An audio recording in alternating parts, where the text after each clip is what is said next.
Aujourd'hui, on parle de quoi? Aujourd'hui, on parle du grand coach Simon Comporé que nous tous on connaît, si tu es en Afrique de l'Ouest en tout cas.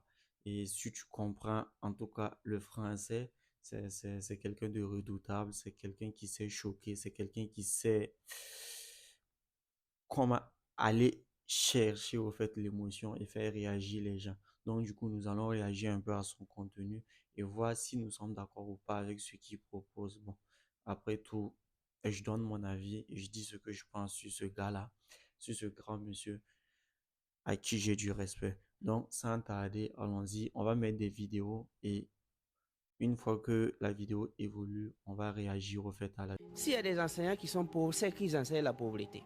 Tu ne peux pas enseigner la pauvreté et puis être riche. Tous les enseignants de la pauvreté seront pauvres. Mais tu peux enseigner la pauvreté sans savoir que tu enseignes la pauvreté. Mais c'est quand tu seras pauvre que tu sauras que tu as enseigné la pauvreté. Moi, je suis un enseignant, je vis de l'enseignement, puisque je suis coach. Je suis entre deux avions, je coach des gens partout dans le monde, je voyage, je forme des milliers de personnes. Donc moi, je ne vais jamais dire que l'enseignement ne nourrit pas son nombre. Mais demande-moi qu'est-ce que j'enseigne. Je pense que bon, vous avez écouté la première vidéo. Bon, je pense que c'est clair. S'il y a quelqu'un qui comprend pas ça, c'est que bon, c'est grave. Parce que l'argent, c'est toute une science et c'est ce qu'on appelle l'intelligence financière. Et l'intelligence financière, bon, je pense que c'est Napoléon Hill qui a popularisé cette science-là. Parce que c'est un gars qui a mené des études pour voir si l'acquisition des richesses était dû à un certain comportement donné que ces personnes-là avaient ou pas. Et c'est là que, bon, il a découvert que non, ceux qui étaient réellement riches avaient certaines particularités et que les pauvres également avaient certaines particularités. Et ça a été comme cela, en fait. Ça a été comme cela. Et quand il dit que ils n'enseignent pas ce que j'enseigne, c'est-à-dire que, bon, c'est logique, au fait. C'est logique quand tu enseignes des maths. Bon, tu vois, l'application des maths dans le monde réel, c'est un peu difficile. Mais quelqu'un qui apprend à construire des business, quelqu'un qui apprend à économiser, quelqu'un qui apprend à réallouer son capital, vous voyez un peu, ça c'est une compétence au fait qui est demandée dans la vie active au fait.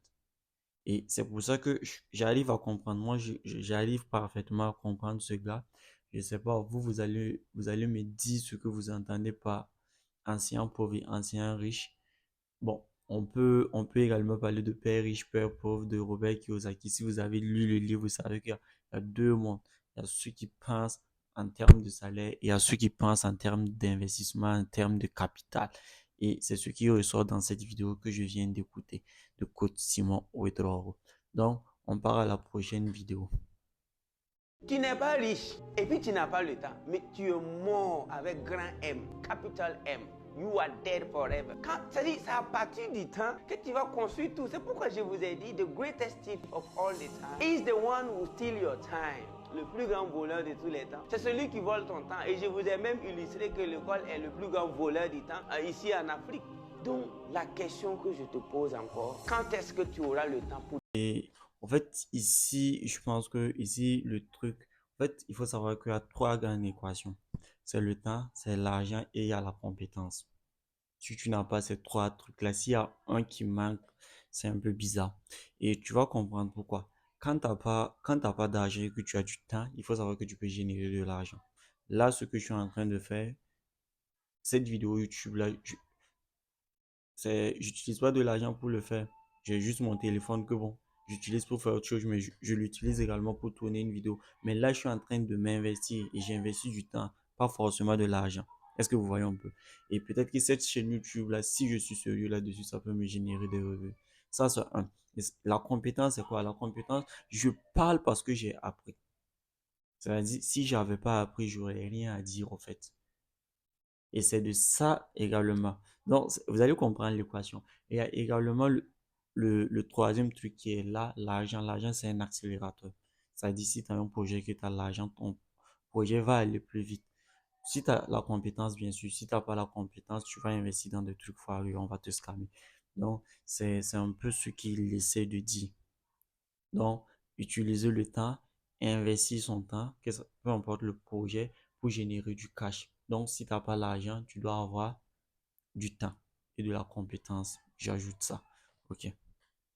Là, je pense que on va réagir à la troisième vidéo du grand coach. Donc, je vous laisse regarder la vidéo et on continue. Pour avoir de l'argent, ça ne prend pas du temps. Mais pour avoir le succès, pour réussir, it take time. Du temps pour protéger ton image, pour protéger ton intégrité et surtout pour protéger et arroser. Bon, ici, il parle plus précisément d'utiliser son temps pour réaliser ses rêves. Et là, il parle même plus d'investissement parce que là, tu seras dans l'action. Tu seras dans l'action et le seul truc que tu dois te dire que c'est un jeu à long terme. Parce que matérialiser tes pensées, parce que c'est possible. Faire pénétrer tes pensées dans le monde réel, c'est possible. N'écoute pas ce que l'on te dit, c'est possible. Et ça, c'est le premier truc, en fait. Ça, c'est le premier truc. Le deuxième truc, c'est quoi? Le deuxième truc, il y a ces gens, pas forcément des gens qui te aiment, mais c'est des gens qui ont peur pour toi, en fait. Des gens qui ont peur pour toi et qui voudraient que tu restes dans la masse, en fait. Ces gens-là vont essayer de te dire que non, lâche ce projet, parce qu'ils ont peur que tu vas détruire ta vie. Mais tu dois te dire que non, tu es capable de le faire. Et si Dieu t'a mis l'idée dans la tête, c'est qu'il sait que tu es capable de le matérialiser. C'était un peu ça le message. Et à la prochaine. Et ciao.